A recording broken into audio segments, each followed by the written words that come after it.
ഇനി ബഹുമാനപ്പെട്ട മോഹൻപള്ളി മുഹമ്മദ് മുസ്ലിയാർ ഫൈസി അവർ നമ്മോട് സംസാരിക്കുന്നു. ഇതിനുവേണ്ടി ആദരപൂർവ്വം അവരെ ക്ഷണിച്ചോളൂ.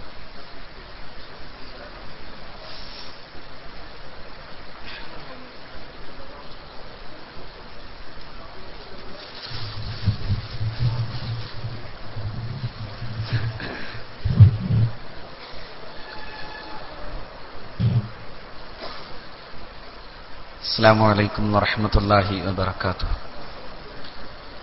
الحمد لله والصلاة والسلام على أشرف رسل الله وعلى آله وأصحابه أجمعين.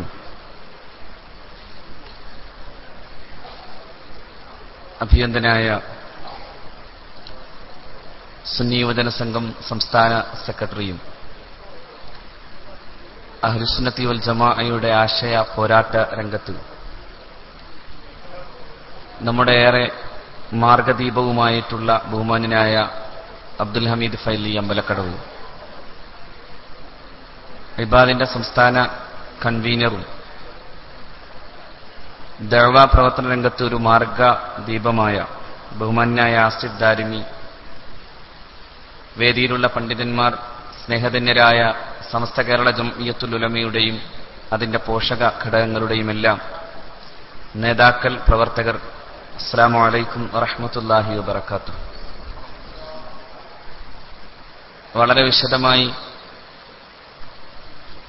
സമസ്തയുടെ കോർഡിനേഷൻ കമ്മിറ്റി സംഘടിപ്പിച്ചിട്ടുള്ള ഈ പരിപാടിയിൽ വച്ച് നമ്മുടെ ആശയങ്ങളെക്കുറിച്ചൊക്കെയും ബഹുമാന്യനായ ഹമീദ് ഫൈസി വിശദീകരിച്ചു കഴിഞ്ഞതാണ്. ദീർഘമായി പ്രസംഗിക്കാനുള്ള ഒരു റോളല്ല, മറിച്ച് ആദരിക്കപ്പെടുക എന്ന് പറയുന്ന ഒരു റോളിലാണ് തൽക്കാലം എനിക്ക് നിൽക്കേണ്ടി വന്നത് എന്നതുകൊണ്ട് ഒരുപാട് പ്രസംഗിക്കേണ്ടതില്ല എന്ന മനോഭാവത്തോടു കൂടെയാണ് ഞാൻ ഈ വേദിയിലേക്ക് വന്നിട്ടുള്ളത്. അതുകൊണ്ട് തന്നെ ആ മനോഭാവം വിടേണ്ടതുമില്ല എന്നാണ് എനിക്ക് കിട്ടിയ സൂചന. മിക്കവാറും ബഹുമാന്യനായ അഷ്റഫി ഉൾപ്പെടെയുള്ള സുന്നി ആശയ പോരാട്ടങ്ങളുടെ പോർമുഖത്തുള്ള നേതാക്കൾ, പണ്ഡിതന്മാർ ഇവിടെ എത്തുമെന്നതുകൊണ്ട് അവർ വരുന്നതുവരെയുള്ള ചില ഇടവേളയെ തീർക്കാൻ വേണ്ടി മാത്രമാണ് ഞാൻ ചിലത് പറയാൻ ആഗ്രഹിക്കുന്നത്. സമസ്ത കേരള ജംഇയ്യത്തുൽ ഉലമ എന്ന് പറയുന്നൊരു മഹിത സംഘടനയെക്കുറിച്ച് പുളിക്കൽ നിന്ന് ഞാൻ ഒരുപാട് പ്രസംഗിക്കേണ്ടതില്ല. പക്ഷെ ഒന്നുണ്ട്, കേരളത്തിലെ മുസ്ലിം ഉമ്മത്തിനെ സംബന്ധിച്ചിടത്തോളം ഇസ്ലാമികമായ ഈ വലിപ്പത്തിന്റെ പ്രധാനപ്പെട്ട കാരണമായി നിൽക്കുന്ന സമസ്ത കേരള ജംഇയ്യത്തുൽ ഉലമ, ഈ പ്രസ്ഥാനം മാത്രമാണ് യഥാർത്ഥത്തിൽ കേരളീയ മുസ്ലിം ഉമ്മത്തിന്റെ മുമ്പിൽ ഇനിയും ഈ ഉമ്മത്തിന്റെ ആത്മീകമായ വെളിച്ചം നൽകാനുള്ള പ്രസ്ഥാനമായി നിലനിൽക്കുന്നുള്ളൂ എന്ന് തെളിയിക്കപ്പെട്ട ഒരു കാലമാണ്. മറ്റുള്ള ഓരോ പ്രസ്ഥാനങ്ങളും അവരുടെ ആശയഗതികളിൽ തന്നെ പലപ്പോഴും വെള്ളം ചേർക്കേണ്ടി വരികയും ചിലരൊക്കെ സമൂഹത്തിൽ നിലപാടുകൾ കൊണ്ട് മാത്രം ഇളിഭ്യരായി മാറുകയും ചെയ്തു നിൽക്കുന്ന കാലത്താണ് നമ്മൾ ഈ പരിപാടി സംഘടിപ്പിച്ചിട്ടുള്ളത്. സമസ്തയെ സംബന്ധിച്ചിടത്തോളം അതെന്നും എല്ലാ കാലത്തും പറഞ്ഞു വച്ചിട്ടുള്ളത് മുഴുവനും ഇന്നും അതുപോലെ തന്നെ നിലനിൽക്കുകയുമാണ്. മറ്റുള്ളവരെ പോലെയല്ല. കേരളത്തിലെ എല്ലാ സംഘടനകളെയും നമ്മൾ എടുത്ത് പരിശോധിക്കുമ്പോൾ കാണാൻ സാധിക്കുന്നത് ഓരോ സംഘടനകൾക്കും അവരവരുടേതായ ആശയങ്ങളിൽ നിന്ന് പിന്നോട്ടു പോകേണ്ടി വന്നു എന്നതാണ്. ഈ ഉൽപ്പതിഷ്ണു പ്രസ്ഥാനങ്ങൾ എന്ന് പറയുന്ന മുജാഹിദ് പ്രസ്ഥാനങ്ങളെ സംബന്ധിച്ചൊക്കെയാണ് ഇവിടെ ബഹുമാന്യനായ ഫൈസി സൂചിപ്പിച്ചത്. അവരിന്ന് എന്താണ് തങ്ങളുടെ നിലപാടുകൾ എന്ന് വ്യക്തമാക്കാൻ സാധിക്കാതെ പോകുന്നൊരവസ്ഥയിലേക്ക് എത്തിക്കഴിഞ്ഞു. ജിന്നുണ്ടോ ഇല്ലയോ എന്ന തർക്കത്തിൽ മാത്രമായി കുടുങ്ങി. പണ്ട് മാണി പറയാറുള്ളത് പോലെ വളരുന്തോറും പിളരും എന്ന് പറയാറുണ്ട്, പിളരുന്തോറും വളരും എന്നും പറയാറുണ്ട്.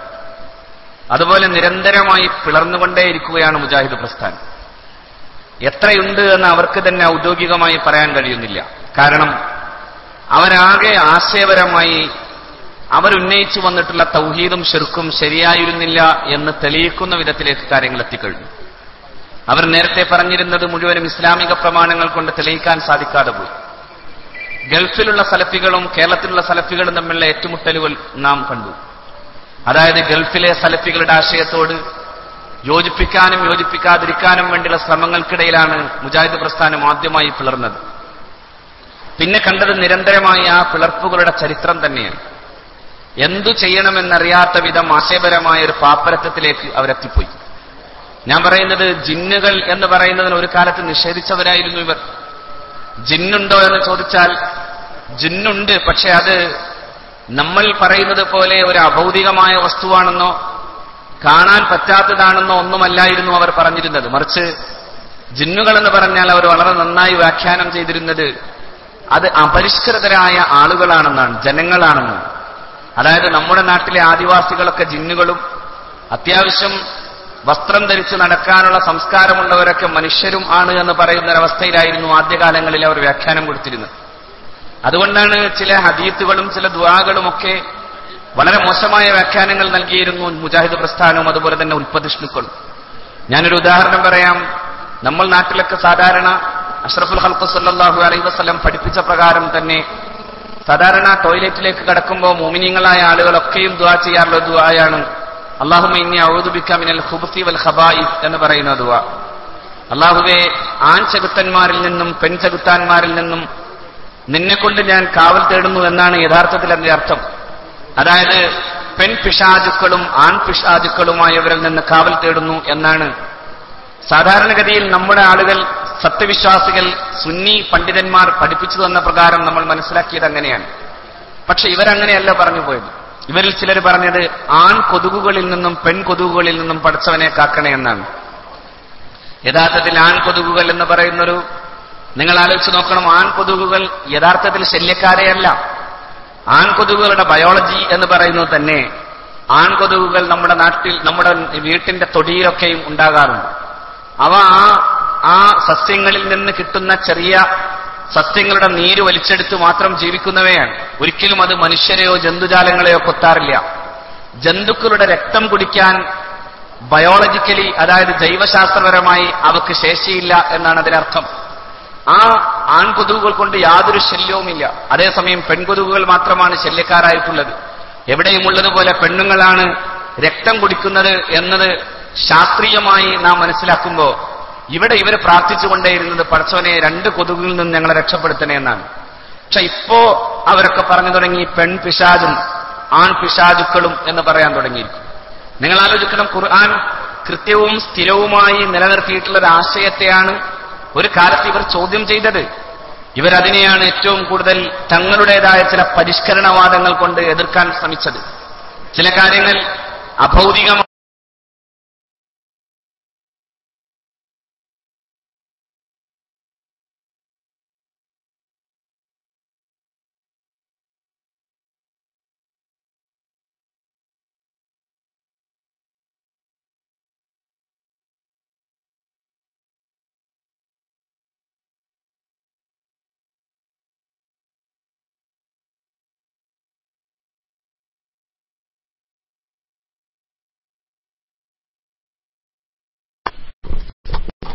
അസ്സലാമു അലൈക്കും വറഹ്മത്തുള്ളാഹി വബറകാതുഹു. ബഹുമാനപ്പെട്ട സ്പൈസി ഉസ്താദ് DC ആയിട്ടുണ്ട്. ഇൻഷാല്ലാ പെട്ടെന്ന് വരും. നമുക്ക് നല്ലൊരു ലൈവ് എത്തിച്ചുകൊണ്ടിരിക്കുകയായിരുന്നു. നെറ്റ് പ്രശ്നം മാഷാല്ലാ എത്തിയിട്ടുണ്ട്. മൈക്ക്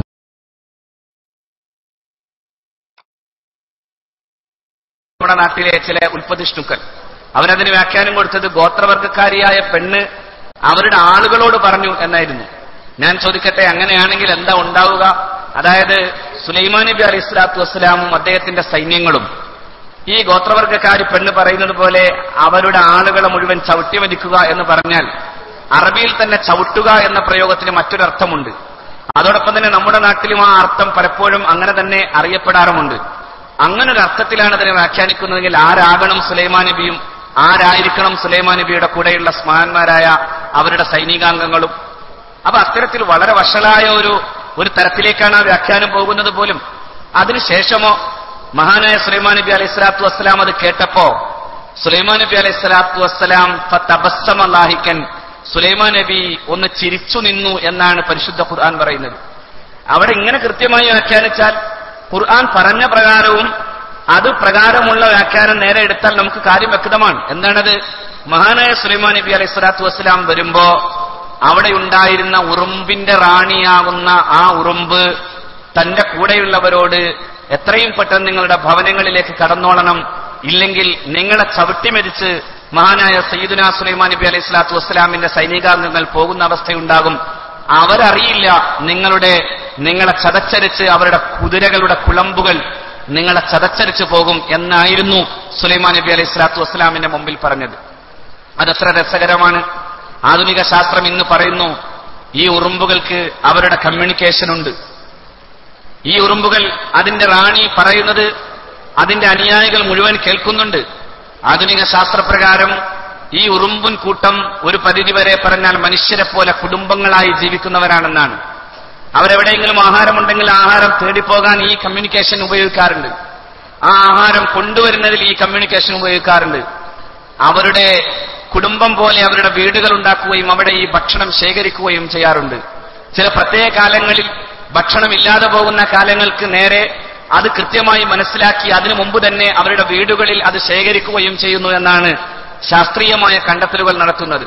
അവിടെ തന്നെ അവർക്ക് ആവശ്യമായ പാല് ഒരു പ്രത്യേകമായ ജന്തുവിൽ നിന്ന് കിട്ടാവുന്ന വിധം അങ്ങനെ കറന്നെടുക്കാൻ പോലും കഴിയുന്ന തരത്തിലുള്ള ഒരു ജന്തുവിനെ പോലും ഈ ഉറുമ്പും കൂട്ടങ്ങൾ പ്രത്യേകമായി വളർത്തുന്നുണ്ടെന്ന് പോലും ആധുനിക ശാസ്ത്രകാരന്മാർ ജൈവശാസ്ത്രകാരന്മാർ പറയുന്നത് കാണാം. അങ്ങനെയൊക്കെ ഉണ്ടാകുമ്പോൾ കൃത്യമായി നമുക്കൊരു കാര്യം മനസ്സിലാകും. സയ്യിദുനാ സുലൈമാൻ നബി അലൈഹി സ്വലാത്തു വസ്സലാമിന്റെ മുമ്പിൽ ഈ ഉറുമ്പും കുട്ടങ്ങളുടെ റാണിയാണ് പറഞ്ഞത്. അത് കേട്ടപ്പോ ഒരു കൊച്ചുറുമ്പ് അതിന്റെ അനുയായികളോട് ഇത് പറയുന്നത് കേട്ടപ്പോ അത് കേൾക്കാൻ യോഗ്യതയുള്ള സയ്യിദുനാ സുലൈമാൻ നബി അലൈഹി സ്വലാത്തു വസ്സലാം സുലൈമാൻ നബി പുഞ്ചിരിച്ചു നിന്നു എന്നാണ് പരിശുദ്ധ ഖുർആൻ പറഞ്ഞത് എന്ന് നേർക്ക് നേരെ ചൊവ്വെ അത് വ്യാഖ്യാനിക്കാനും അതിനർത്ഥം വെക്കാനും സാധിച്ചിരുന്നുവെങ്കിൽ മുജാഹിദ് പ്രസ്ഥാനം ഇന്ന് കുടുങ്ങിയതുപോലെ കുടുങ്ങുമായിരുന്നില്ല. പക്ഷെ അവർ ബുദ്ധി കൊണ്ട് ബുദ്ധിമോശം കാണിക്കുന്നതാണ് നാം കണ്ടത്. എത്രയോ സ്ഥലങ്ങളിൽ പരിശുദ്ധ ഖുർആൻ അങ്ങനെ പറയുന്നുണ്ട്. മഹാനായ സുലൈമാൻ നബി അലൈഹി സ്വലാത്തു വസ്സലാമിന്റെ തന്നെ സദസ്സിൽ കാണാമല്ലോ. സയ്യിദുനാ സുലൈമാൻ നബി അലൈഹി സ്വലാം തന്റെ സദസ്സിനോട് പറയുന്നുണ്ട്, യാ അയ്യുഹൽ മല അയ്യുക്കും യഅതീനി ബിഅർശിഹാ ഖബല അൻ യഅതൂനി മുസ്ലിമീൻ. ആർക്ക് കൊണ്ടുവരാൻ സാധിക്കും? ബൽഖീസ് രാജ്ഞിയുടെ സിംഹാസനം അവരിവിടെ മുസ്ലിങ്ങളായി എത്തുന്നതിന് മുമ്പേ ആർക്കാണ് ആ സിംഹാസനം ഇവിടെ കൊണ്ടുവരാൻ സാധിക്കുക? സുലൈമാൻ നബി അലൈഹി സ്വലാത്തു വസ്സലാമിന്റേതാണ് ചോദ്യം.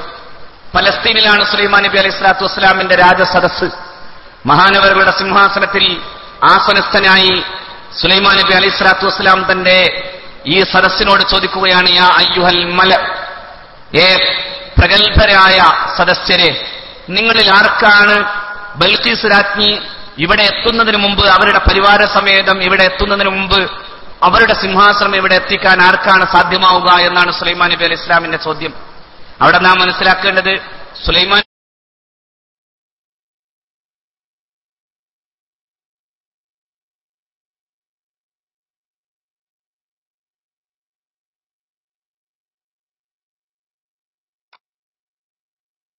നബിയുള്ളത് പലസ്തീനിലാണ്. ഏതാണ്ട് 2000. ആ ചോദ്യം കേൾക്കുമ്പോഴാണ് ഒരു ജിന്ന് തടയിച്ചിട്ട് അന്നാണ് പറയുന്നത്, അന ആതീഖ്, ഞാൻ കൊണ്ടുവരാം. ഖാല ഇഫ്രീത്തും മിനൽ ജിന്നി അന ആതീഖ് ഖബ്ല അൻ തഖൂമ മിൻ മഖാമിക് വഇന്നി അലൈഹി ലഖവിയ്യുൻ അമീൻ എന്ന് പരിശുദ്ധ ഖുർആൻ പറയുന്നത് കാണാം. ഖാല ഇഫ്രീത്തും മിനൽ ജിൻ, ജിന്നുകളിൽ നിന്ന് ഇഫ്രീത്ത് എന്ന് പറയുന്ന ജിന്ന് എഴുന്നേറ്റു. എന്നിട്ട് ആ ജിന്ന് പറഞ്ഞു, അന ആതീഖ്, ഞാൻ കൊണ്ടുവരാം. ഖബ്ല അൻ തഖൂമ മിൻ മഖാമിക്, താങ്കൾ അങ്ങയുടെ സിംഹാസനത്തിൽ നിന്ന് എഴുന്നേൽക്കുന്നതിന് മുമ്പ് തന്നെ ഞാനത് കൊണ്ടുവരാം. വഇന്നി അലൈഹി ലഖവിയ്യുൻ അമീൻ, ഞാനതിന് ശേഷിയുള്ളവനാണ് എന്ന് മാത്രമല്ല ഞാൻ ആ കാര്യത്തിൽ വിശ്വസ്തനുമാകുന്നു എന്നാണ് മഹാനായ സുലൈമാൻ നബി അലൈഹി സ്വലാത്തു വസ്സലാമിനോട് ഇഫ്രീത്ത് പറയുന്നത്. ഇഫ്രീത്തിന് ശേഷിയുണ്ട്. ഒരർത്ഥത്തിൽ പറഞ്ഞാൽ ആധുനിക ശാസ്ത്രപ്രകാരവും കൂടി നമുക്ക് ഇങ്ങനെ ബോധ്യപ്പെടാം. ഇഫ്രീത്ത് എന്ന് പറയുന്ന ജിന്ന് ഉൾപ്പെടെ സകല ജിന്നുകളെയും സൃഷ്ടിക്കപ്പെട്ടുള്ളത് അഗ്നി കൊണ്ടാണ്. ആ അഗ്നിയെ കൂടുതൽ കൂടുതൽ പ്രകാശവത്താക്കിയാൽ ഒരു പ്രകാശരശ്മിക്ക് 1 സെക്കൻഡ് യാത്ര ചെയ്യാനുള്ള ശാസ്ത്രീയമായി ആധുനിക ശാസ്ത്രം പറയും പ്രകാരം 1 സെക്കൻഡ് കൊണ്ട് 3 ലക്ഷം കിലോമീറ്റർ യാത്ര ചെയ്യാൻ സാധിക്കും എന്നാണ്. അങ്ങനെയുള്ള ഒരു പ്രത്യേക സൃഷ്ടിക്ക് ആ സൃഷ്ടിയുടെ ഈ കരുത്തുകൊണ്ട് തന്നെ 2000 കിലോമീറ്ററുകൾ കടലപ്പോയി താങ്കൾ അങ്ങയുടെ സിംഹാസനത്തിൽ എഴുന്നേൽക്കുന്നതിന് മുമ്പ് അത് കൊണ്ടുവരാം എന്ന് പറയുന്ന അവകാശവാദത്തിന് സൃഷ്ടിപരമായ കരുത്തുകൊണ്ട് തന്നെ അത് സാധ്യമാകും എന്നാണ് നാം മനസ്സിലാക്കുന്നത്. അത് സാധിക്കുമെന്നുകൊണ്ടാണ് ഈ ഇഫ്രീത്ത് അങ്ങനെ പറഞ്ഞത്. അന ആതീക ബിഹി, ഞാൻ കൊണ്ടുവരാം. ഖബ്ല അൻ തഖൂമ മിൻ മഖാമിക്, അങ്ങയുടെ സിംഹാസനത്തിൽ എഴുന്നേൽക്കുന്നതിന് മുമ്പ് കൊണ്ടുവരാം. വഇന്നി അലൈഹി ലഖവിയ്യുൻ അമീൻ, ഞാനതിന് ശേഷിയുള്ളവനുമാണ്, വിശ്വസ്തനുമാണ്. ഞാനെങ്ങാനും ഈ സിംഹാസനം കൊണ്ടെങ്ങാനും മറ്റിടത്തേക്ക് പോകുമെന്ന് വിചാരിക്കേണ്ടതില്ല. അമീനുൻ, ഞാൻ വിശ്വസ്തനാണ്. അത് പറയുമ്പോൾ സുലൈമാൻ നബി അലൈഹി സ്വലാത്തു വസ്സലാം മിണ്ടുന്നില്ല. മറിച്ച് അവിടെ മറ്റൊരാൾ എഴുന്നേറ്റ് നിൽക്കുന്നുണ്ട്. അയാൾ പറയുന്നത് ഇങ്ങനെയാണ്: ഖാലല്ലദീ ഇൻദഹു ഇൽമുൻ മിനൽ കിതാബ്, വേദഗ്രന്ഥത്തിൽ ജ്ഞാനമുണ്ടായിരുന്നയാൾ. അദ്ദേഹം എഴുന്നേറ്റ് നിന്നിട്ട് പറഞ്ഞു: അന ആതീക്, ഞാൻ കൊണ്ടുവരാം. എപ്പോ? ഖബ്ല അൻ യർതദ്ദ ഇലൈക തുർഫുക്, അങ്ങയുടെ കണ്ണു ചിമ്മി തുറക്കുന്നതിന് മുമ്പ് തന്നെ ഞാനത് കൊണ്ടുവരാം എന്നാണ്. അവിടെ സാക്ഷാൽ മൗലാന മൗദൂദി പോലും, സയ്യിദ് അബുൽ ആല മൗദൂദി പോലും അദ്ദേഹത്തിന്റെ തഫ്ഹീമിൽ ഇങ്ങനെ വ്യാഖ്യാനിക്കുന്നുണ്ട്. അവിടെ സുലൈമാൻ നബി അലൈഹി സ്വലാത്തു വസ്സലാമിന്റെ ഈ ആവശ്യത്തിന്റെ മുമ്പിൽ ഞാനത് കൊണ്ടുവരാം എന്ന് പറഞ്ഞാൽ ഒരു മനുഷ്യനാകാതിരിക്കാൻ തരമില്ല എന്ന് മാത്രമല്ല, സുലൈമാൻ നബിയാണ് എന്ന് ചില ആളുകൾ വാദിക്കുന്നുണ്ട്. അതാകാൻ ഖുർആനിന്റെ ഈ സാഹചര്യം സമ്മതിക്കുന്നുമില്ല. അതുകൊണ്ട് ഈ വിഷയത്തിൽ ആ വാദം ഉന്നയിച്ചയാൾ ആസഫ് ഇബ്നു ബർഖിയ എന്ന് പറയുന്ന ആളാണ് എന്നുള്ള ഖുർആൻ വ്യാഖ്യാതാക്കളുടെയും പരിശുദ്ധ വചനങ്ങളുടെ അടിസ്ഥാനത്തിൽ പറഞ്ഞിട്ടുള്ള കാര്യമാണ് കൂടുതൽ യുക്തിക്ക് യോജ്യമാകുന്നത് എന്നാണ് അബുൽ ആല മൗദൂദി, സയ്യിദ് അബുൽ ആല മൗദൂദി പോലും അങ്ങനെ പറയേണ്ടി വരികയാണ്. അവിടെ നമ്മൾ ആലോചിക്കേണ്ടത്, മഹാനായ സയ്യിദുന സുലൈമാൻ നബി അലൈഹി സ്വലാത്തു വസ്സലാമിന്റെ മുമ്പിൽ ഒരാൾ എഴുന്നേറ്റ് നിന്നിട്ട് പറയാണ്: ആതീക ബിഹി ഖബ്ല അൻ യർതദ്ദ ഇലൈക തുർഫുക്, അങ്ങയുടെ കണ്ണു ചിമ്മി തുറക്കുന്നതിന് മുമ്പ് തന്നെ ഞാൻ ആ സിംഹാസനം കൊണ്ടുവരും. നിങ്ങൾ ആലോചിക്കണം, കണ്ണു ചിമ്മി തുറക്കുന്നതിന് മുമ്പ് ആർക്കാ കൊണ്ടുവരാൻ സാധിക്കുക? ഇഫ്രീത്ത് പോലും അങ്ങനെ ഒരു വാദം ഉന്നയിച്ചില്ല.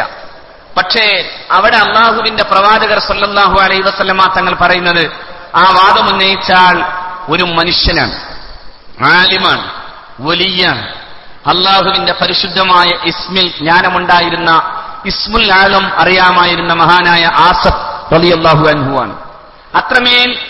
അത്രമേൽ കൃത്യമായ ഹദീസുകളിൽ നമുക്ക് കാണാൻ സാധ്യമാകും. ആ മനുഷ്യനാണ് പറയുന്നത്, ഞാൻ അത് കൊണ്ടുവരാം. നമ്മുടെ നാട്ടിലൊക്കെ മുജാഹിദുകൾ പറയാറുണ്ടല്ലോ, അങ്ങനെ അസാധ്യമായ, അഭൗതികമായ, അപ്രാപ്യമായ, മനുഷ്യാതീതമായ, എന്തോരം വാക്കുകള, മനുഷ്യാതീതമായ അത്തരം കാര്യങ്ങൾ ഒരു മനുഷ്യൻ ഏറ്റെടുക്കുക എന്ന് പറയുന്നത് അയാൾ സ്വയം ദൈവമാകാനുള്ള അദ്ദേഹത്തിന്റെ അവകാശവാദമായതുകൊണ്ട് തന്നെ അത്തരത്തിലുള്ള ആളുകൾ നാരായണ ഗുരുവിനോടോ ശ്രീശങ്കരാചാര്യരുടെയോ ഒക്കെ ഫിലോസഫിയിലാണ് നിൽക്കുന്നത്.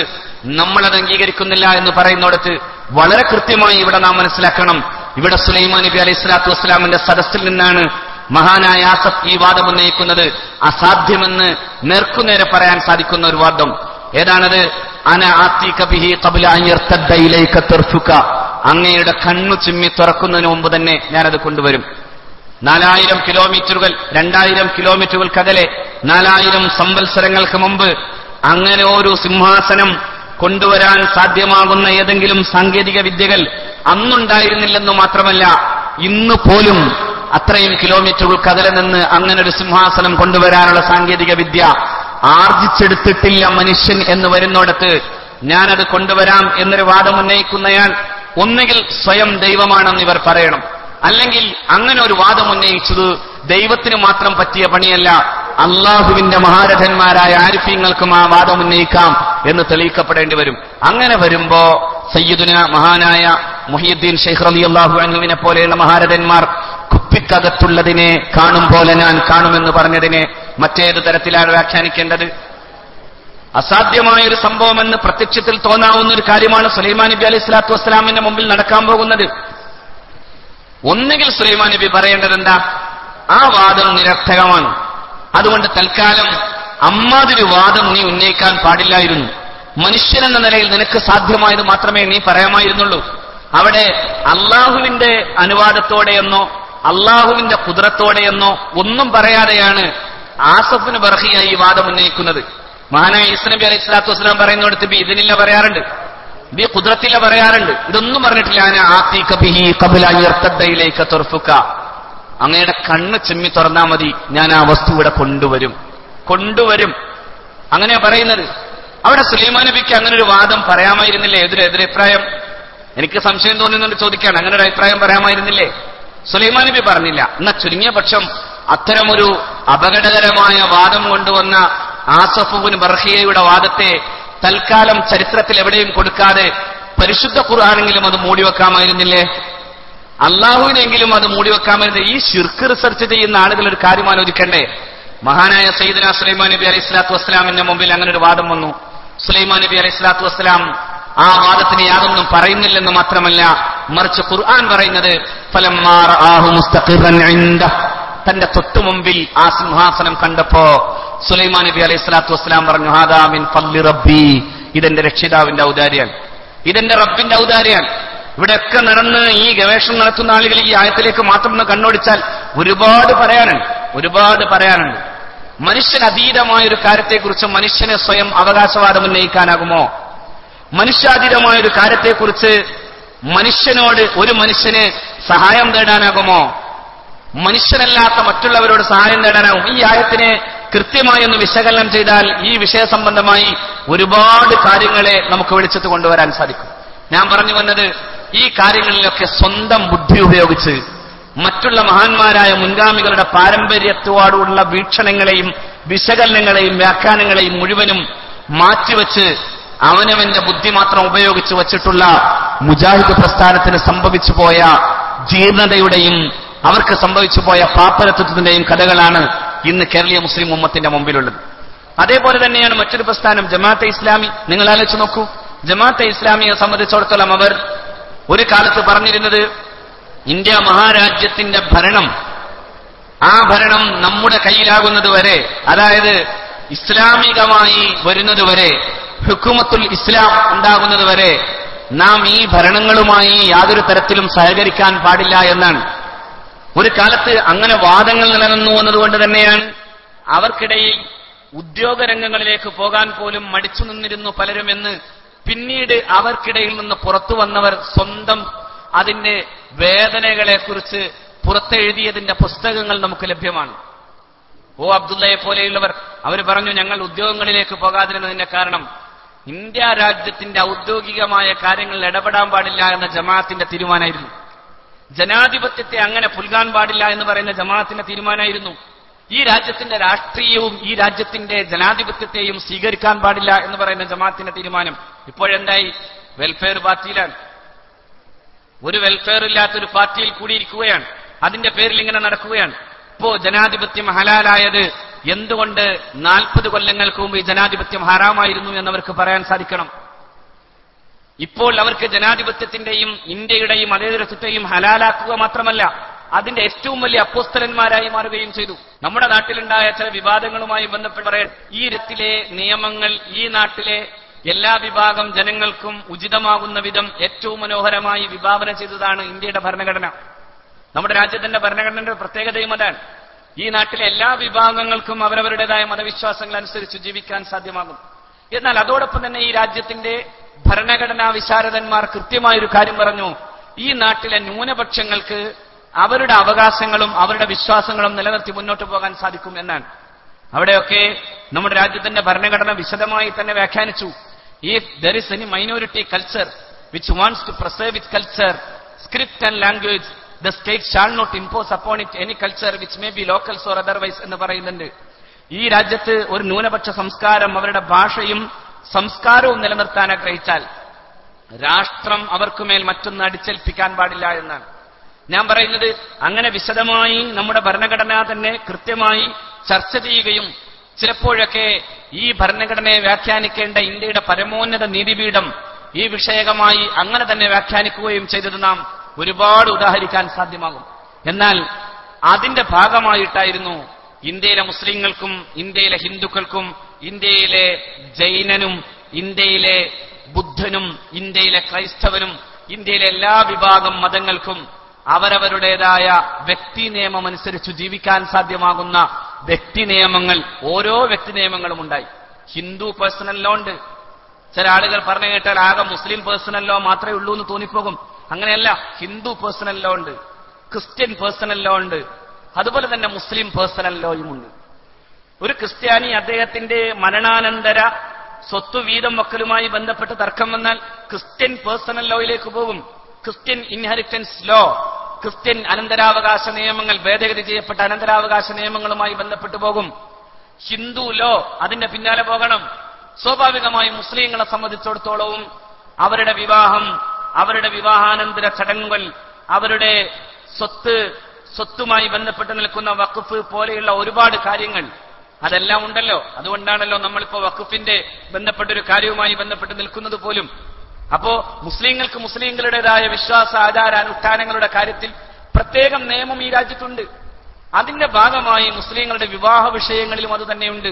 ഈ രാജ്യത്തെ എല്ലാ വിഭാഗം ജനങ്ങൾക്കുമുള്ളതുപോലെ സ്വാഭാവികമായും ആ വിഷയത്തിൽ എല്ലാവർക്കും ബാധകമാകുന്നു എന്ന് വരാവുന്ന വിധം, ഒരു കോമൺ ലോ എന്ന് പറയാവുന്ന വിധം എല്ലാവരുടെയും വിവാഹത്തിന്റെ കാര്യത്തിൽ പ്രത്യേകം വയസ്സു നിശ്ചയിച്ചപ്പോ അത് കോമൺ ലോയിലേക്ക്, അതായത് പൊതു നിയമത്തിലേക്കുള്ള ചുവട് ആണ് എന്ന് മനസ്സിലാക്കിയ നമ്മുടെ നേതാക്കൾ, സമസ്തയുടെ അഭിയന്തരായ ഉലമാക്കൾ ശക്തമായി അതിനെ ചെറുക്കാൻ നിയമ നടപടികളിലേക്ക് പോകുമെന്ന് വന്നപ്പോ ജമാഅത്തെ ഇസ്ലാമി പറഞ്ഞത് എന്താണെന്നറിയോ?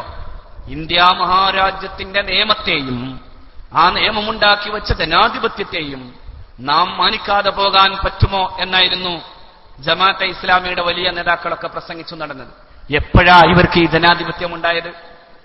എപ്പോഴാ ഇവർക്ക് ഈ നിയമമുണ്ടായത്? ഇഖാമത്തുദ്ദീനും ഹുക്കൂമത്തുൽ ഇസ്ലാമും പറഞ്ഞു നടന്നവർക്ക് എപ്പോഴാ ജനാധിപത്യ ബോധമെന്ന് പറയുന്ന പകൽ വെളിച്ചമുണ്ടായത്? എങ്ങനെയാ അവർക്ക് അങ്ങനെ സാധ്യമായത്? അപ്പോ 10-20 കൊല്ലം മുമ്പുണ്ടായിരുന്ന നിലപാടിൽ നിന്ന് അവർക്ക് മാറേണ്ടി വന്നു. കേരളത്തിലെ എല്ലാ വിഭാഗത്തിലും മാറി. മെഴുകുതിരി വെട്ടത്തിലിരുത്തി തീവ്രവാദം പഠിപ്പിച്ചവരോ അവരിപ്പോ ജനാധിപത്യം പറയാൻ തുടങ്ങി. വലിയ ജനാധിപത്യം പറഞ്ഞ് ഇപ്പോ അവർ ഈ മണ്ഡലങ്ങളിലൊക്കെ ഓരോ സ്ഥാനാർത്ഥികളെ പിടിച്ചു നിർത്തിയിട്ട് എല്ലാവരുടെയും കൂടി പിന്നെ വോട്ട് വാങ്ങിയതിന് ഞങ്ങൾ 5ാമതെത്തിയിരിക്കുന്നു.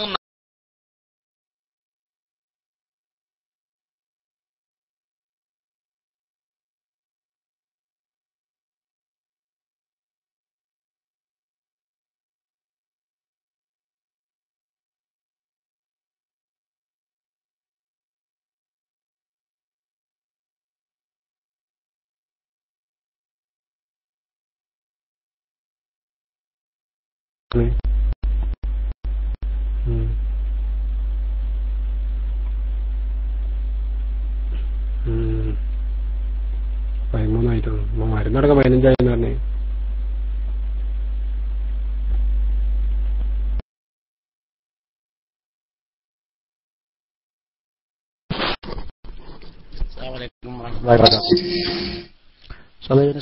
ശബ്ദം കേൾക്കുന്നുണ്ടോ?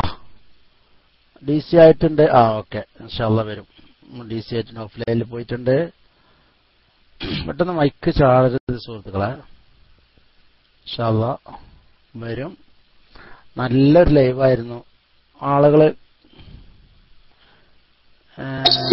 കഴിവിന്റെ പരമാവധി ആളുകൾ സ്ക്രീൻ ക്ലിയർ ആക്കിയാല് കുറെയൊക്കെ കട്ട് ഒഴിവായി കിട്ടും. ക്ലിയർ ചെയ്താൽ മതി സ്ക്രീന്. അപ്പൊ കൂടുതൽ വലിയ ടെസ്റ്റുകളൊക്കെ വരുമ്പോ പിന്നെ കട്ട് വരും. ഇൻഷാല്ലാ എത്രയും പെട്ടെന്ന് തന്നെ എത്തും എന്ന് പ്രതീക്ഷിക്കാം. ബഹുമാനപ്പെട്ട യൂനുസ് ഫൈസി ഉസ്താദ് നല്ലൊരു ലൈവ് നമുക്ക് പുളിക്കൽ നിന്നുള്ള നല്ലൊരു ലൈവുമായിട്ടായിരുന്നു ഉസ്താദ് അവർ വന്നിരുന്നത്. ഇൻഷാല്ലാ അല്പസമയത്തിനകം തന്നെ എത്തും. വലൈക്കും അസ്സലാം വറഹ്മത്തുള്ളാഹി. ഇൻഷാല്ലാ ഓൺലൈനിൽ എത്തിയിട്ടുണ്ട്. ഉസ്താദ് എത്തിയാൽ ഉടൻ ലൈവിലേക്ക് പോകും. ബഹുമാനപ്പെട്ട ഓണമള്ളി മുഹമ്മദ് ഫൈസി ഉസ്താദിന്റെ നല്ലൊരു പ്രസംഗമാണ് നമ്മൾ കേട്ടുകൊണ്ടിരിക്കുന്നത്. ഉസ്താദ് എത്തിയാൽ റൈസാൻ ചെയ്യണം. ഓൺലൈനിൽ എത്തിയിട്ടുണ്ട്. ഓക്കെ മൈക്ക് വിട്ടു. ഓക്കെ,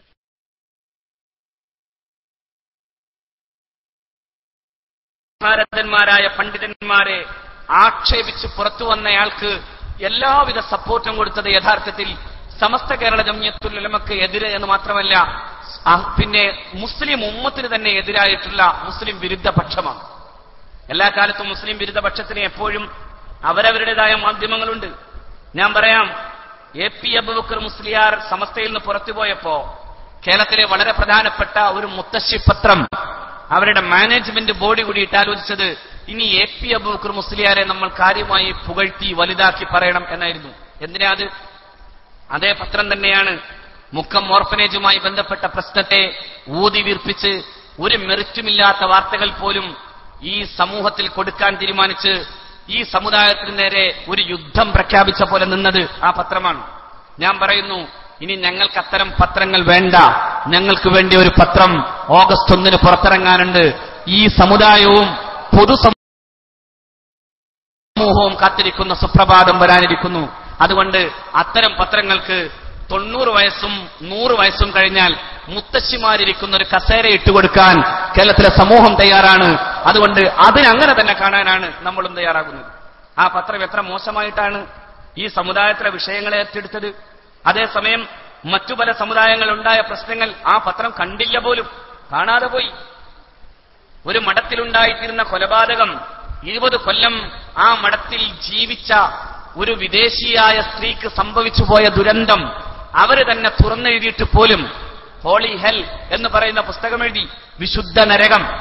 ആ പുസ്തകത്തെക്കുറിച്ച് കാമാ എന്ന് പോലും ഈ പത്രം മിണ്ടിയത് നാം കണ്ടില്ല. ആ പത്രം അത് അറിഞ്ഞിട്ട് പോലുമില്ലായിരുന്നു. അവരുടെ പ്രശ്നങ്ങളെയോ ഇതര സമുദായങ്ങളുടെ പ്രശ്നങ്ങളെയോ നമ്മളേതായാലും കൈകടത്തി പറയുന്നില്ല. പക്ഷെ ഒന്നുണ്ട്, സാക്ഷാൽ ഭഗവത്ഗീതയെ വ്യാഖ്യാനിച്ചു നടന്നിരുന്ന സന്ദീപ് ചൈതന്യയെ പോലെയുള്ള വളരെ പ്രഗത്ഭരായ ഹിന്ദു സന്യാസിമാരെ പോലും ഗുണ്ടകളെ വിട്ട് ആക്രമിച്ചിട്ട് പോലും ഇത്തരം പത്രങ്ങൾ അത് തിരിച്ചറിയുകയോ കാണുകയോ ചെയ്തിട്ടില്ല എന്ന് കൂടി നാം മനസ്സിലാക്കുമ്പോൾ യഥാർത്ഥത്തിൽ മുസ്ലിം വിരുദ്ധ പക്ഷത്ത് എല്ലാ കാലത്തും ഉറച്ചു നിന്നിട്ടുണ്ട് ഇത്തരം പത്രങ്ങളുടെ ചരിത്രം എന്ന് കൂടി നാം വായിക്കണം.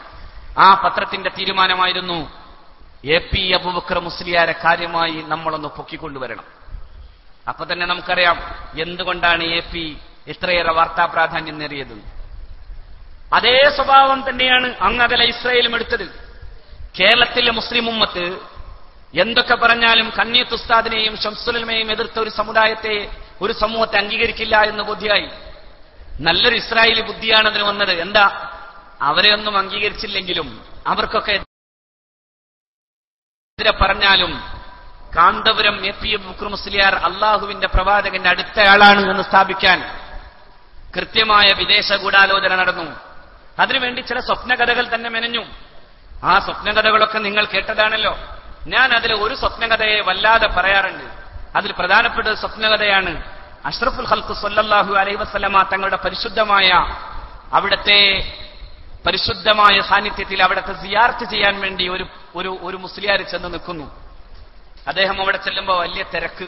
റസൂലുള്ളാഹിയുടെ അടുക്കൽ പിന്നെ നേരത്തെ അപ്പോയിന്റ്മെന്റ് ഓർഡർ എടുത്ത് ആരും ഇല്ലാത്തപ്പോൾ ചെല്ലാൻ പറ്റുമായിരിക്കും. അള്ളാഹുവിന്റെ പ്രവാചകന്റെ പരിശുദ്ധമായ അവിടുത്തെ റൗദത്തു ഷരീഫയിലേക്ക് സിയാറത്ത് ചെയ്യാൻ ചെന്നപ്പോ നല്ല തിരക്ക്. അപ്പൊ തൽക്കാലം മുസ്ലിയാർ അവിടെ നിന്ന് പോന്നൂത്രേ. അതിനുശേഷം രണ്ടാമത് ചെല്ലുമ്പോ വലിയ തിരക്ക് കണ്ടപ്പോ പോകാൻ പറ്റാതെ മാറിപ്പോകാൻ തീരുമാനിച്ചപ്പോ അള്ളാഹുവിന്റെ പ്രവാചകൻ ഇദ്ദേഹത്തെ മാടി വിളിക്കാണ്. അതുവരെ മലയാളം മാത്രം അറിയാവുന്ന മുസ്ലിയാർക്ക് പെട്ടെന്ന് തോന്നി അറബിയിൽ തന്നെയാണ് അള്ളാഹുവിന്റെ റസൂൽ പറഞ്ഞതെന്ന്. അതുകൊണ്ട് പറഞ്ഞു, പിന്നെ തആൽ, ഇങ്ങോട്ട് വരണം, ഹുനാക ശൈഖ് അബൂബക്കർ ബിൻ അഹ്മദ്, അതാണ് ഞാൻ വിളിക്കാൻ കാരണം, ഇങ്ങോട്ട് വരണം. എന്തുകൊണ്ടെന്നറിയോ, എന്നെ കാണാൻ നിങ്ങൾക്ക് പൂതിയില്ലെങ്കിലും, എന്നെ സിയാർത്ത് ചെയ്യാൻ നിങ്ങൾക്ക് ആഗ്രഹമില്ലെങ്കിലും, എന്നെ സിയാർത്ത് ചെയ്യാൻ നേരത്ത് നിങ്ങൾക്ക് തിരക്ക് പ്രശ്നമായാലും ഷെയ്ഖ് അബൂബക്കറിനെ കാണാനും അദ്ദേഹത്തെ സിയാർത്ത് ചെയ്യാനും തിരക്ക് പ്രശ്നമാകരുത്. നിങ്ങൾക്ക് വേണ്ടപ്പെട്ടയാൾ ഇവിടെയുണ്ട് എന്ന് പറയുകയായിരുന്നു. കൂട്ടരെ, നിങ്ങളൊന്ന് ആലോചിച്ച് നോക്കൂ. അഷ്റഫുൽ ഖൽഖിനെ സിയാർത്ത് ചെയ്യുന്നതിനേക്കാളും മഹാനായ സിദ്ദീഖുൽ അക്ബറിനെ സിയാർത്ത് ചെയ്യുന്നതാണ് ഭേദമെന്നെങ്ങാനും മുസ്ലിം ഉമ്മത്തിന്റെ മനസ്സുകളിൽ ആരെങ്കിലും പഠിപ്പിക്കാൻ ശ്രമിച്ചാൽ ഈ സമുദായം പൊറുക്കോ? അത് ഇസ്ലാമിക പ്രമാണങ്ങൾക്ക് നിരക്കോ? അന്നബി ഔലാ ബിൽ മുഅ്മിനീന മിൻ അൻഫുസിഹിം, സത്യവിശ്വാസികൾക്ക് അഷ്റഫുൽ ഖൽഖ് തന്നെയാണ് ഏറ്റവും ബന്ധപ്പെട്ടയാൾ.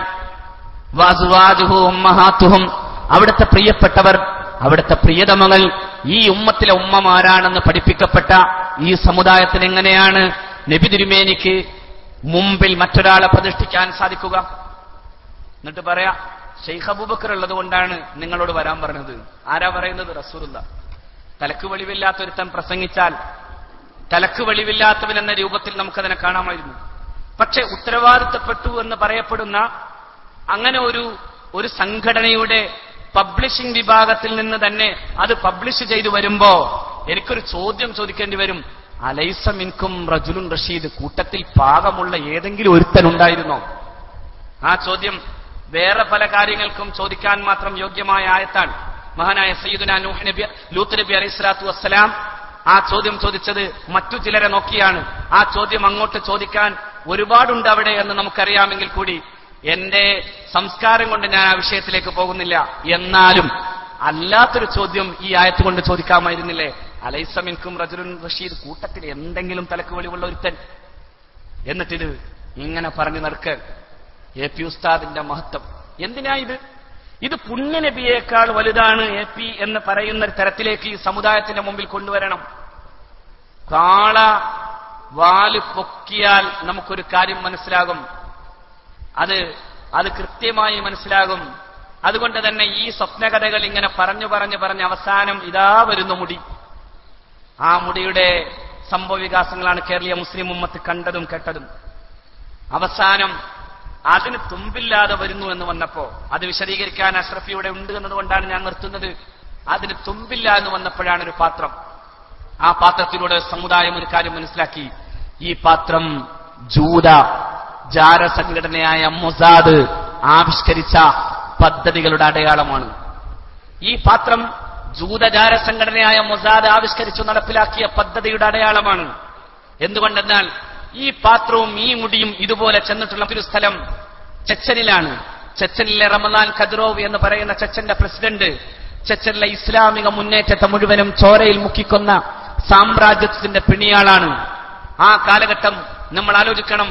ഇസ്ലാമിക ലോകം എല്ലാ മെമ്പറിൽ നിന്നൊരു കാലത്ത് ദുആ ചെയ്തിരുന്നു, അല്ലാഹുവേ ചെച്ചനിലെ മുസ്ലിം ഉമ്മത്തിന് അവരുടെ പോരാട്ടങ്ങൾക്ക് നീ വിജയം നൽകണേ എന്ന്. ആ പോരാട്ടങ്ങളെ മുഴുവനും ചോരയിൽ മുക്കിക്കൊന്ന് ചെച്ചനിലെ മുസ്ലിം ഉമ്മത്തിനെ അവന്റെ ഇസ്ലാമികമായ നവോത്ഥാനത്തെയും ജാഗരണത്തെയും തകർത്തു തരിപ്പണമാക്കാൻ ഒരു ഭാഗത്ത് റഷ്യയുടെയും മറുഭാഗത്ത് ഇസ്രയേലിന്റെയും അച്ചാരം വാങ്ങിയയാളാണ് റമദാൻ ഖദ്റോവ്. അദ്ദേഹത്തിന്റെ ജന്മദിനങ്ങൾ അദ്ദേഹം ആഘോഷിച്ചിട്ടുള്ളത് നഗ്ന നൃത്തം ചവിട്ടുന്ന പെണ്ണുങ്ങളോട് കൂടെയാണ് എന്നത് നാം ഈ വാർത്താ മാധ്യമങ്ങളിൽ കാണുകയും കേൾക്കുകയും ചെയ്യുമ്പോ, അതേ ഖദ്റോവിനെ ഇസ്രയേൽ വളരെ മനോഹരമായിട്ട് കൊടുത്ത പേര് ഞങ്ങളുടെ ഏറ്റവും നല്ല ബഹുമാന്യനായ സുഹൃത്ത് എന്നാണ്. അവർ എലി എന്നാണ്, അവർ നാച്ചുറൽ എലി എന്നാണ്. എലി എന്ന് പറഞ്ഞാൽ ഞങ്ങളുടെ പ്രിയപ്പെട്ട കൂട്ടുകാരൻ എന്ന അർത്ഥത്തിലാണ്. അങ്ങനെ പറയുന്ന ഈ പറയപ്പെടുന്ന ഖദ്റോവിലേക്കാണ് ആദ്യമായി മുടികൾ വന്നത് എന്നതും അവിടെ നിന്ന് ഇങ്ങോട്ട് വരുമ്പോ നമ്മളൊരു കാര്യം മനസ്സിലാക്കുന്നുണ്ട്, Kadyrov plus A P plus Israel ശരിക്കും വ്യക്തതാണ്.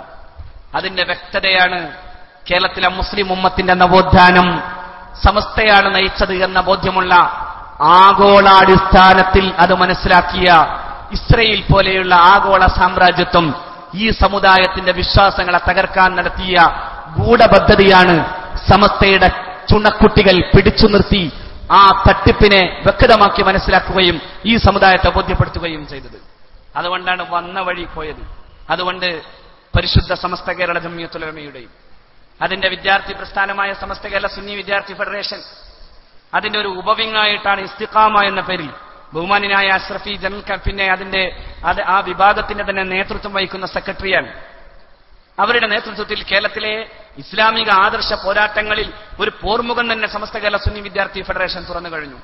അതുകൊണ്ട് ഈ പ്രവർത്തകരെയും ഈ നേതൃത്വത്തെയും ഇനി വഞ്ചിപ്പിച്ചുകൊണ്ട് മുന്നോട്ടു പോകാൻ കേരളത്തിലെ ഒരു ആദർശ ചൂഷകനും ഒരു വിശ്വാസ തട്ടിപ്പുകാരനും സാധ്യമല്ല എന്നതിന്റെ പ്രഖ്യാപനമാണ് നമ്മൾ ഈ രണ്ടാഴ്ചകൾക്ക് മുമ്പ് ഒളവട്ടൂരിൽ കണ്ടത്. അവിടെ ഏതൊക്കെയോ സൈക്കിൾ ചവിട്ടുന്ന, റിക്ഷ ഓടിക്കുന്ന, അതുപോലെ തന്നെ വർക്ക്ഷോപ്പിൽ പണിയെടുക്കുന്നവരൊക്കെ വലിയ ആളുകളായി വന്നു നിന്ന് പണ്ഡിതന്മാരായ ഈ സംഘടന നേതാക്കളുമായി സംവദിക്കാൻ വന്ന് നാണം കെട്ട് പോയത് നമ്മൾ കണ്ടതാണ്. കാരണം തങ്ങൾക്ക് അല്ലാത്തവരെ വിടാൻ കഴിയില്ല എന്ന ബോധ്യം എ പി വിഭാഗത്തിന് കൃത്യമായി ഉണ്ട് എന്നതുകൊണ്ടാണ്. അതുകൊണ്ട് തന്നെ പ്രിയപ്പെട്ട സഹോദരന്മാർ, ഈ പ്രസ്ഥാനത്തെ ശക്തിപ്പെടുത്തണം. പ്രത്യേകിച്ച് SKSSF അതിന്റെ ജൂബിലി പരിപാടിയിലേക്ക് കടക്കുകയാണ്. 25 വർഷം മഹാന്മാരായ പണ്ഡിതന്മാരുടെയും ഗുരുനാഥന്മാരുടെയും സാദാത്യങ്ങളുടെയും കൂടെ നിന്ന് ഈ സമുദായത്തിന്റെ വിദ്യാഭ്യാസ സാമൂഹിക വിഷയങ്ങളിൽ ധീരമായി ഇടപെട്ട് ഈ സമുദായത്തിന്റെ ഏറ്റവും കരുത്തുറ്റ ഒരു വിദ്യാർത്ഥി പ്രസ്ഥാനമായി 25 വർഷം പൂർത്തീകരിച്ച് ഇൻഷാ അല്ലാഹ് സമർഖന്ദ് എന്ന പേരിൽ നാമകരണം ചെയ്യപ്പെട്ട തൃശ്ശൂരിലെ മഹാസമ്മേളനത്തിന് വേണ്ടി നാം ഒരുങ്ങുകയാണ്. അവിടെ നമ്മൾ സമർഖന്ദ് എന്ന് പേരിടാൻ പ്രത്യേകം കാരണമുണ്ട്. മഹാനായ ഇമാം ബുഖാരി റഹിമഹുല്ലാഹ്, ഇമാം ബുഖാരി തങ്ങളുടെ ജീവിതവുമായി ഏറെ ബന്ധപ്പെട്ടതാണ് സമർഖന്ദ്. ആ പേരിടുമ്പോൾ നമ്മൾ ആലോചിച്ചതും അത് തന്നെയാണ്. ഇമാം ബുഖാരിയുടെ പ്രത്യേകത എന്താ? അഷ്റഫുൽ ഖൽഖിന്റേതെന്ന പേരിൽ വന്ന ഓരോ തിരുവചനങ്ങളെയും കൃത്യമായി പരിശോധിച്ച് അതിലെ കള്ളനാണയങ്ങളെ തിരിച്ചറിഞ്ഞ് അതിന് വ്യക്തമായ നിബന്ധനകളുണ്ടാക്കി മുസ്ലിം ഉമ്മത്തിന് പുണ്യനബിയുടെ തിരുവചനങ്ങളിൽ വെള്ളം ചേർക്കാതെ കൊടുത്തയാൾ മഹാനായ ഇമാം ബുഖാരി റളിയല്ലാഹു അൻഹു ആണ്. അതിലെ പ്രഥമൻ ഇമാം ബുഖാരിയാണ്. ആ മഹാനുഭാവന്റെ ഓർമ്മകൾ നിലനിർത്തുന്ന വിധം അഷ്റഫുൽ ഖൽഖിന്റെ പേരിൽ ഒരു കള്ളപ്പണിയും എടുക്കാൻ ഞങ്ങൾ ആരെയും സമ്മതിക്കില്ല എന്ന പ്രഖ്യാപനത്തിന്റെയും കൂടി ഭാഗമാണ് നമ്മൾ ആ പേരിട്ടിട്ട് ഒരു മഹാസമ്മേളനത്തിന് ഒരുങ്ങുന്നത്. നമ്മൾ ഇന്നു മുതലേ പ്രവർത്തിക്കണം, ഇനി അങ്ങോട്ട് പ്രവർത്തന നിരതരാകണം എന്ന പ്രത്യേകമായ അഭ്യർത്ഥനയോടുകൂടെ ഇവിടെ ഒരു ആദരവ് എന്ന പേരിൽ സംഘടിപ്പിച്ച ഒരു പരിപാടിയിൽ ഞാൻ ഒന്നും പറയാതെ പോകാൻ പാടില്ലല്ലോ. അതിലെല്ലാം നന്ദിയും ഞാൻ പ്രകടിപ്പിക്കുന്നു. പക്ഷേ മറ്റൊന്ന്, സമുദായത്തിന്റെ നന്മയ്ക്കു വേണ്ടി പ്രവർത്തിക്കാൻ സാധ്യമാകുന്ന വിധം അത്തരമൊരു അവസരത്തിനായിരിക്കട്ടെ എന്ന് നിങ്ങൾ കൂടി പ്രാർത്ഥിക്കണം. പ്രാർത്ഥിക്കുന്നു. അസ്സലാമു അലൈക്കും വറഹ്മത്തുള്ളാഹി വബറകാതുഹു.